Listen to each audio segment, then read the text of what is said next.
हजुर यहाँ ठुलो क्षति भयो सबैको बास उडेछ बस्ने ठाउँ छैन अन्न पानी केही झिक्नु भएको छैन मान्छेले बेचेर खानु गाह्रो छ किनेर खानु परिरहेको छ पानी सिजन आयो हामीलाई मौसममा बस्न सकिन्न यस्तोमा भोलि पानी पऱ्यो भने हामी बास उठ्छ हामी यो त्रिपालले पनि थिएन पानी बसाइको गाह्रो छ हेर्नुहोस् हजुर अत्यन्त डर छ हेर्नुहोस् बस्नुलाई ठाउँ छैन खाना भने तपाईँको खानापिना केही छैन हाम्रो गाउँमा मेरा यति विकल स्रोतको केही छैन हजुर हेर्नुहोस् हामी अलमल परेका छौँ के गरौँ के गरी बसौँ के गरी खाउँ भन्ने हाम्रो त्यो सोचमा छ अहिलेसम्म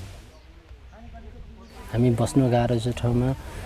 अहिले हालचाल भन्नुहुन्छ नि भूकम्पलाई पानीको स्रोत अहिले हाम्रो त्यति पानी आएको छैन अहिले न खाना न बस्नको लागि छ हामी गर्ने के गरी बाँच्छु यो ठाउँमा यस्तो ठाउँमा डाँडामा हामी सबै खुसी छौँ यति हजुरले दिनुभएकोमा हामी हजुरले एकदम आधारित छौँ त्यस भएर हामीले त्यसैको लागि पहल गर्दैछौँ कि हामीले अलिक राम्रोभन्दा राम्रो व्यवस्था बस्नको लागि हजुरहरूले सुविधा मिलाइदिनु पर्यो भन्छ